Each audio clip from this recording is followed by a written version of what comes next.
সুপ্রিয় দর্শক, আসসালামু আলাইকুম। সবাইকে আমন্ত্রণ জানাচ্ছি মোহনা টেলিভিশনের বিশেষ আয়োজন বাংলাদেশ উন্নয়ন ও অগ্রগতি অনুষ্ঠানে। আমরা এই অনুষ্ঠানে আলোচনা করে থাকি বাংলাদেশ উন্নয়নের দিকে এগিয়ে যাচ্ছে, কিভাবে কাজগুলো আরো বেশি উন্নয়নে এগিয়ে যাবে এবং এই সংশ্লিষ্ট কাজগুলো কারা করছেন সেই বিষয়গুলো নিয়ে। আর এই আলোচনা অনুষ্ঠানে আমন্ত্রণ জানিয়েছি সম্প্রতি শেষ হওয়া ১০ম জাতীয় সংসদ নির্বাচনের দুজন নবীন সংসদ সদস্যকে। আমার সাথে আছেন জনাব সেলিনা আক্তার বানু, মাননীয় সংসদ সদস্য এবং একই সাথে সদস্য শিক্ষা মন্ত্রণালয় সম্পর্কে স্থায়ী কমিটি। আপা কেমন আছেন? ভালো আছে। আমার সাথে আছেন নাসিমা ফেরদৌস, মাননীয় সংসদ সদস্য এবং একই সাথে বিদ্যুৎ জ্বালানি ও খনিজ সম্পদ মন্ত্রণালয় স্থায়ী কমিটির সদস্য হিসেবে দায়িত্ব পালন করছেন। আপনি কেমন আছেন? আলহামদুলিল্লাহ, খুব ভালো আছি। আমি প্রথমেই যাব সেলিনা আক্তার বানু।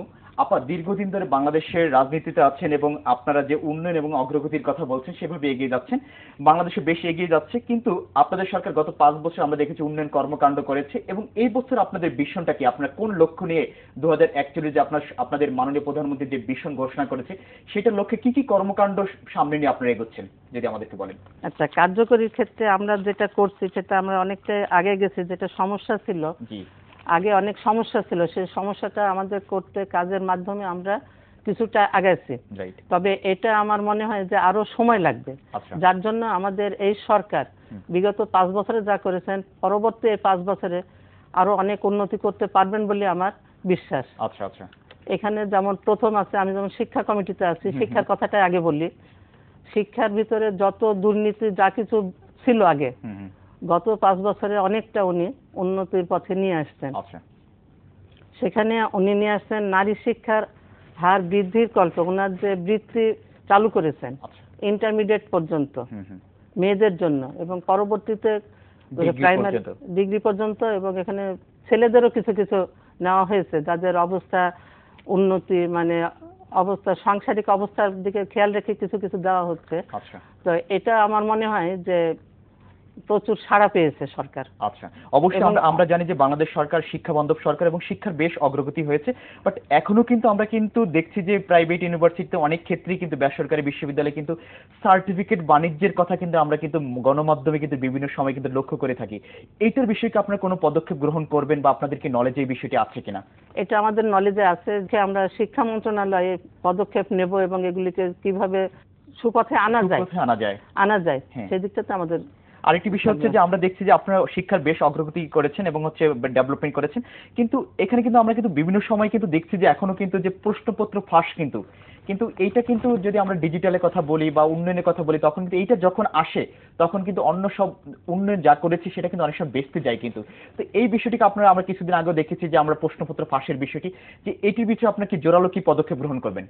প্রশ্নপত্র ফাঁস হওয়াটা, আমি নিজে শিক্ষক ছিলাম, এটাকে কোনো সময় আমরা পছন্দ করি না, কোনো সময়তেই করি না। কারণ আমরা নিজেরা যখন পড়াশোনা করেছি তখন প্রশ্ন ফাঁস হবার এই কথাটা আমাদের মাথায় কোনো সময় আসে না, জানতাম না যে প্রশ্ন ফাঁস হতে পারে, এটা আমাদের মাথায় ছিল না। কিন্তু এখন যে কারণেই হোক, যেভাবেই হোক, সেটা যেটা বললেন যে বাণিজ্যের ক্ষেত্রেও হয়তো এটা সম্ভব হচ্ছে এখন।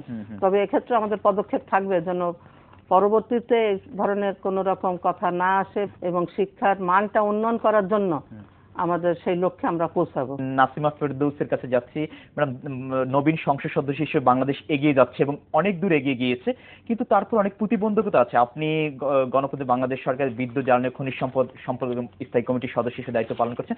আমরা কিন্তু এখনো কিন্তু এই সেক্টরটি কিন্তু এখনো কিন্তু অতটা ডেভেলপমেন্ট কিন্তু আমরা লক্ষ্য করছি না, কিন্তু এখনো কিন্তু বিদ্যুতের যেই প্রত্যন্ত অঞ্চলে কিন্তু বিদ্যুৎ এখন আমরা পৌঁছতে পারিনি। বিদ্যুতের জন্য কিন্তু আমরা দেখেছি বিগত সরকারের সময় কিন্তু অনেকে প্রাণ দিতে হয়েছে, কিন্তু আপনি এই বিষয়টিকে এখন কিভাবে ডেভেলপমেন্ট করতে চাচ্ছেন? আওয়ামী লীগ সরকার বিগত 5 বছর ক্ষমতায় ছিল, 5 বছরে 7,500 মেগাওয়াট বিদ্যুৎ উৎপাদন করেছে। এর আগে বিএনপি জামাত জোট সরকার ক্ষমতায় ছিল, তখন মাত্র 3500 মেগাওয়াট বিদ্যুৎ উৎপাদন করা ছিল। সেক্ষেত্রে আমরা কখনো বিদ্যুতের পিছনে বিদ্যুৎ আসবে সেই চিন্তা করতে পারি নাই কেউ, যে বিদ্যুৎ কখন আমরা পাবো, বিদ্যুৎ আছে কিনা সেই জিনিসটাই মানুষ ভুলে গেছিল, যে বিদ্যুৎ থাকে কিনা। দেখা গেছে যে ঘন্টায় প্রতি 24 ঘন্টায় 18 ঘন্টায় বিদ্যুৎ ছিল না। কিন্তু আওয়ামী লীগ সরকার ক্ষমতায় আসার পর প্রায় 11,000 মেগাওয়াট বিদ্যুৎ উৎপাদন। কিন্তু বিদ্যুতের চাহিদা কিন্তু এখনো কিন্তু আপনার যেটা হচ্ছে মৌলিকের চাহিদার মতো আমরা একটি পর্যায়ে পড়ে আর কি, কিন্তু সেটা কিন্তু আপনারা কিন্তু এখন কিন্তু পূরণ করতে পারি নাই। সেটা অবশ্যই পারবো, একদিনে কোনো কিছু হয় না। আচ্ছা, এত মানে পিছনে ঠেলে দিয়েছে দেশটাকে, আচ্ছা, যেটাকে আমরা এগিয়ে আনতে অনেক সময় লাগতেছে। আওয়ামী লীগ সরকার ঘরে ঘরে বিদ্যুৎ পৌঁছাবে এই অঙ্গীকার দিয়েছে মানুষকে, কিন্তু চেষ্টা করতেছে। একেবারে প্রত্যন্ত অঞ্চলে বিদ্যুৎ পৌঁছে দেওয়ার কথা বলছেন, কিন্তু আসলে সেটা কিন্তু এখনো কি কতটুকু অগ্রগতি? এই টার্গেট আমাদের আছে, আমরা ইনশাল্লাহ পৌঁছতে পারবো। এই জননেত্রী শেখ হাসিনা আওয়ামী লীগ সরকার যদি আর 10 বছর ক্ষমতায় থাকতে পারে, আচ্ছা, তাহলে ইনশাল্লাহ প্রত্যেকটা মানুষের দ্বারে দ্বারে বিদ্যুৎ পৌঁছবে। আচ্ছা, আচ্ছা। আরেকটি বিষয় হচ্ছে যে আপনারা যারা নবীন সংসদ সদস্য তাদের কাজের পরিধি অনেক লিমিটেড থাকে এবং হচ্ছে যে কাজ করার আগে আমরা শুনেছি যে কাজ করার পরিধি তাদের কম, কিন্তু আসলে একজন সংসদ সদস্য হিসেবে আপনি বিষয়টিকে কিভাবে দেখছেন? আমি দেখছি এটা বললে আমি বিশ্বাস করব না। এটা হলো আমার মানসিকতার উপরে। আমি যদি মনে করি যে না আমি আমার এলাকায় উন্নয়নমূলক কাজ করব, সেটা সংসদ সদস্য না থেকেও কিন্তু করা যায়।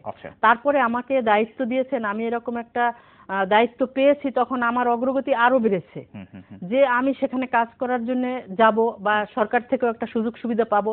যখন আমি সরকারি একজন সংসদ সদস্য ছিলাম না তখন কিন্তু আমার এই সুযোগটা ছিল না।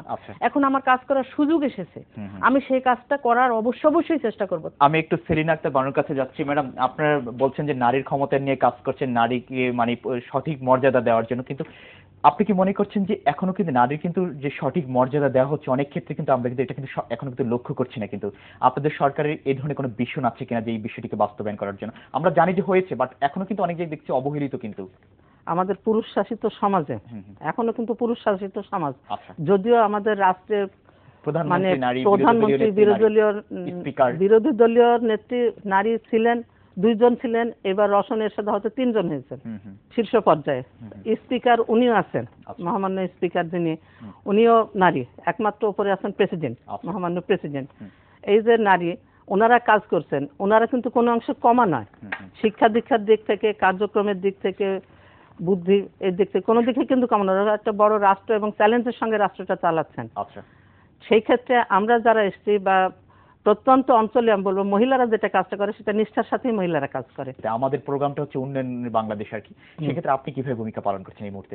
এই মুহূর্তে উন্নয়ন বলতে প্রথমে আমি আসবো শিক্ষার দিকটা, যাতে নারীর শিক্ষাটা ত্বরান্বিত হয়। নারীর শিক্ষা কিন্তু আমরা দেখছি বেশ অগ্রগতি হচ্ছে, অগ্রগতি হলে কিন্তু ঝরে যাচ্ছে। ঝরে যাচ্ছে। ওই যে ক্লাস 4-5 পর্যন্ত পড়ার পরে তখন হচ্ছে যে লেখাপড়া শিখে আর কি করবে, বিয়ে দিয়ে দেয়। তার মানে পড়াটা ওর ইচ্ছা থাকলেও, মেধা থাকলেও সেটা কাজে লাগানো হচ্ছে না। কোনো বাধ্যতামূলক করা যায় কিনা যে তাদের অভিভাবকদেরকে, যে মেয়েদেরকে এই পর্যন্ত না আসা পর্যন্ত তাদেরকে কোনো বিয়ে দেওয়া যাবে না বা হচ্ছে তাদেরকে কোনোভাবে এই শিক্ষা থেকে সরিয়ে নেওয়া যাবে না, এই ধরনের কোনো বাধ্যবাধকতা করা যায় কিনা আপনি কি মনে করছেন? সেটা বাধ্যবাধকতা বলতে আমাদের জননেত্রী শেখ হাসিনা তো সে পদক্ষেপ নিয়েছেন যাতে মেয়েরা অন্তত 18 বছর পর্যন্ত পড়াশোনাটা করতে পারে। 18 বছর বয়সের আগে বিয়ে দেওয়া যাবে না।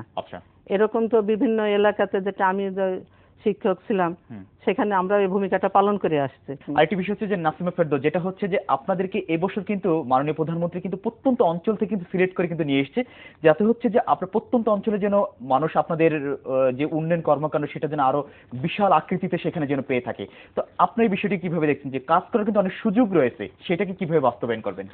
আমাদের সমাজ কল্যাণমূলক কাজ করতে হবে, আয় বৃদ্ধিমূলক কাজ করতে হবে, শিক্ষার দিকটা আমাদের দেখতে হবে, আমাদের পারিবারিক আইনগুলি দেখতে হবে, আমাদেরকে বিশেষ করে আপনার হাঁস মুরগির খামারগুলি করতে হবে। তার মানে আপনার সচেতনতামূলক একই হচ্ছে যে আপনার যে সোশ্যাল যে কাজগুলো আছে সেগুলোকে আপনার বেশি প্রাধান্য দিচ্ছেন ডেভেলপমেন্টের জন্য। তারপরে আপনার আছে এইডস সম্বন্ধে মানুষকে সচেতনতা করা, যে এইডস কেন হয়, এইডস কিসের জন্য হয়, সেগুলি মানুষের কাছে পৌঁছাতে হবে। এ ধরনের যদি আমরা কাজ করি তাহলে আমাদের বাংলাদেশ এগিয়ে যেতে বেশিক্ষণ সময় লাগবে না। অবশ্যই আমরা এখন প্রতিবন্ধকতাগুলো আপনি বলছেন যে কোন কোন জায়গায় আরো বেশি নজর দিতে হবে আপনি একজন নবীন সংসদ সদস্য হিসেবে? আমার নারী উন্নয়নমূলক কাজগুলি বেশি করতে হবে, নারীকে শিক্ষায় শিক্ষিত, সুশিক্ষায় শিক্ষিত করতে হবে। আজকে নারীরা যদি শিক্ষিত হয়, পুরুষের পাশাপাশি যদি নারী কাজ করতে পারে, তাহলে আমরা আরো এগিয়ে যাব। আমি একজন সংসদ সদস্য হয়েও আমি ঘরে কিন্তু আমি রান্নাটা পর্যন্ত পর্যন্ত আমি নিজে হাতে করি, হুম, হুম। চেষ্টা করি। তার মানে আপনি আমার বলছেন যে ফ্যামিলিকে দেখতে চেষ্টা ডেভেলপমেন্ট করি। করতে হলে এখন যে নারীরা যে পিছিয়েছে তাদেরকে অনেক দূর অগ্রগামী করতে হবে। অগ্রগামী করতে হবে। আচ্ছা আচ্ছা। তারপরে আমার স্বামী সন্তানকে আমার দেখতে হয়, এমনকি আমার নাতি নাতনিদেরকেও আমার সময় দিতে হয়, দেখতে হয়। হুম। আর একজন পুরুষের কিন্তু অতটা সময় দিতে হয় না, সম্ভব সে না। বাইরের কাজটা করে এসেই সে শুয়ে পড়লো, আচ্ছা। তার খানাটা তার নাস্তাটা অলরেডি টেবিলে এসে যায় না চাইতেই। আচ্ছা। কিন্তু আমাদের কিন্তু সেটা খুব কম হয়। হুম, হুম, হুম। আমরা আজকে কিন্তু নারীরা যদি এইভাবে যদি কাজ করতে পারে তাহলে এই সমাজকে আরো উন্নত করতে পারবে, আরো এগিয়ে নিয়ে যেতে পারবে। আচ্ছা আচ্ছা। আমি এই কথাগুলো শুনবো, কারণ কবি বলছে যে আমাকে একজন শিক্ষিত মা দাও, আমি একটি শিক্ষিত শিক্ষিত জাতি জাতি দেবো। দেব। সেই বিষয়গুলো শুনবো, কিন্তু তার মধ্যে ছোট্ট একটা বিরতিতে যেতে হবে। সুপ্রিয় দর্শক, আমরা যাব বাংলাদেশ উন্নয়ন ও অগ্রগতি অনুষ্ঠানের ছোট্ট একটা বিরতিতে। আশা করছি আমাদের সাথেই থাকবেন।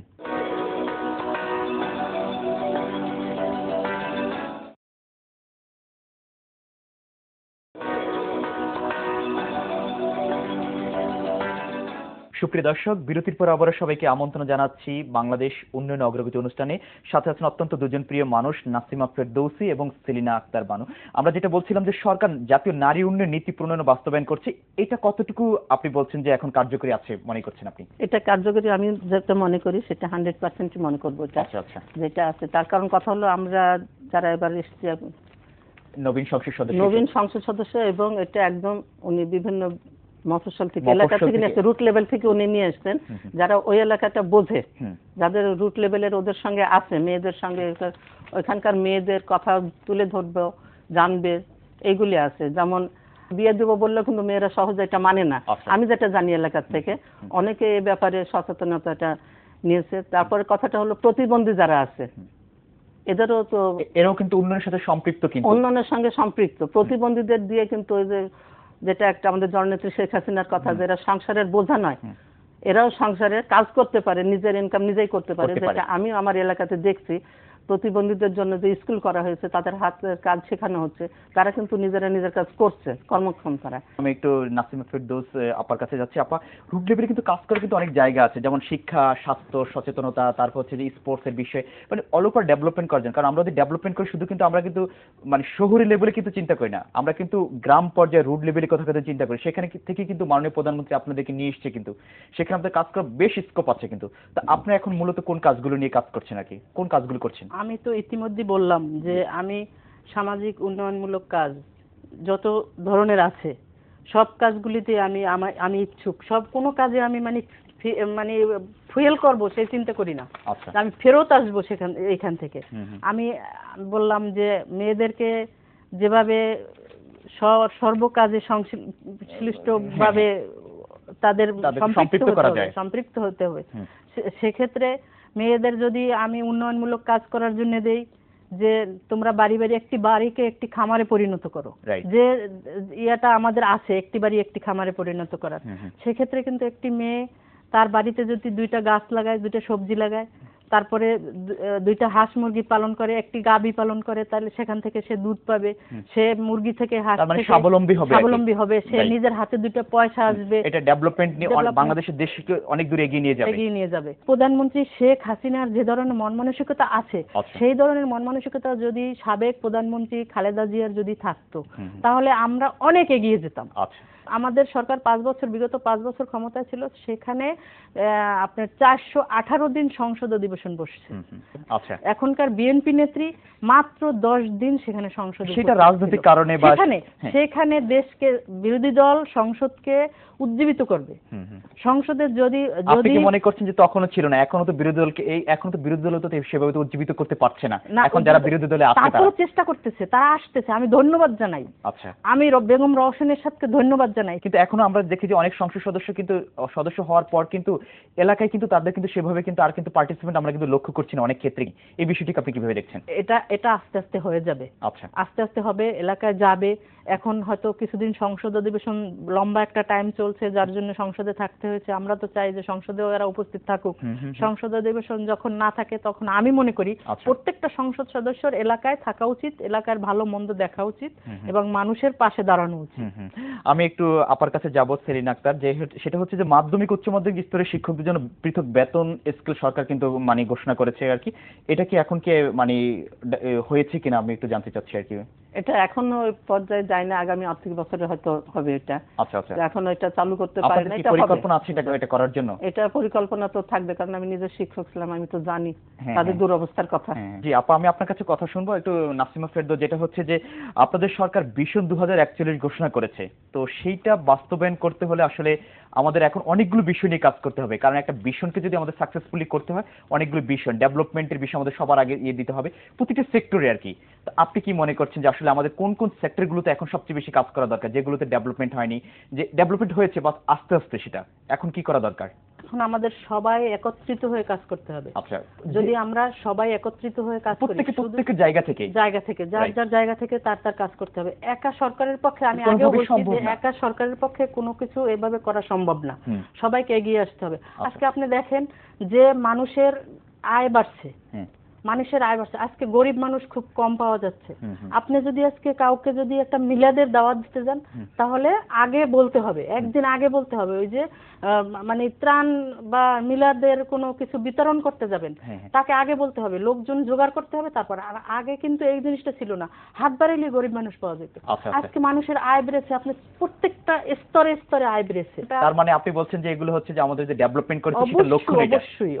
অবশ্যই জননেত্রী শেখ হাসিনা এগুলি করার জন্য মানুষকে উদ্বুদ্ধ করতেছে, মানুষ কাজ করতেছে, মানুষের সমস্ত ক্ষেত্রে উন্নয়ন হচ্ছে, আরো হবে। সর্বশেষ হচ্ছে যে আসলে বাংলাদেশ নিয়ে যদি আপনি আমাদের স্বপ্নের বাণী শোন, বাংলাদেশকে আপনি কোথায় দেখতে চাচ্ছেন একজন মাননীয় সংসদ সদস্য হিসেবে? বাংলাদেশ এগিয়ে গেছে, এগিয়ে যাবে, আগামী দিনে বিশ্বে বাংলাদেশ মাথা উঁচু করে দাঁড়াবে, এবং এই দেশ কিছুদিনের মধ্যে, আমি বললাম যে জননেত্রী শেখ হাসিনা যদি আর কিছুদিন 10 বছর যদি উনি ক্ষমতায় থাকতে পারে, তাহলে সিঙ্গাপুর মালয়েশিয়া ফেল হবে। আচ্ছা, আমি আশাবাদী। আমরা বেশ আশাবাদী। আপা, আপনি যদি আমাদেরকে একটু স্বপ্নের বাণী শোনান যে বাংলাদেশকে আপনি কোথায় দেখতে চাচ্ছেন? এশিয়া মহাদেশের ভিতরে আমরা প্রথমে 10-এর ভিতরে নেব। আচ্ছা, সেটা লক্ষ্যে কিন্তু আমাদের সবার জায়গা থেকে কাজ করতে হবে, কিন্তু হ্যাঁ, কাজ করতে হবে, সে চেষ্টা আমাদের আছে। আর এখানে যে ক্ষেত্রে আছে আমাদের বিভিন্ন প্রতিষ্ঠানে, শিক্ষা প্রতিষ্ঠানে যে রাজনীতির একটা চলছে, ধারাটাকে বন্ধ করতে হবে। আর বিভিন্ন স্কুলে বাংলাদেশের যে ইতিহাস, এই ইতিহাসটা যে বিকৃতভাবে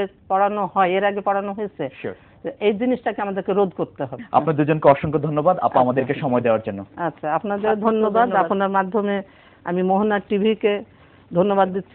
সুপ্রিয় দর্শক, আমরা আমাদের অনুষ্ঠান একেবারে শেষ প্রান্তে, তবে যাবার আগে বলছি অনুষ্ঠান সম্পর্কে যে কোনো তথ্য এবং মতামত আপনি আমাদেরকে জানাতে পারেন। আপনি জানান আমাদেরকে, মোহনা জানাবে গোটা দেশবাসীকে। এতক্ষণ আমাদের সাথে থাকার জন্য সবাইকে অসংখ্য ধন্যবাদ জানিয়ে আমি সাইফুল ইসলাম নয়ন এখানে বিদায় নিচ্ছি। ভালো থাকবেন সবাই, আল্লাহ হাফেজ।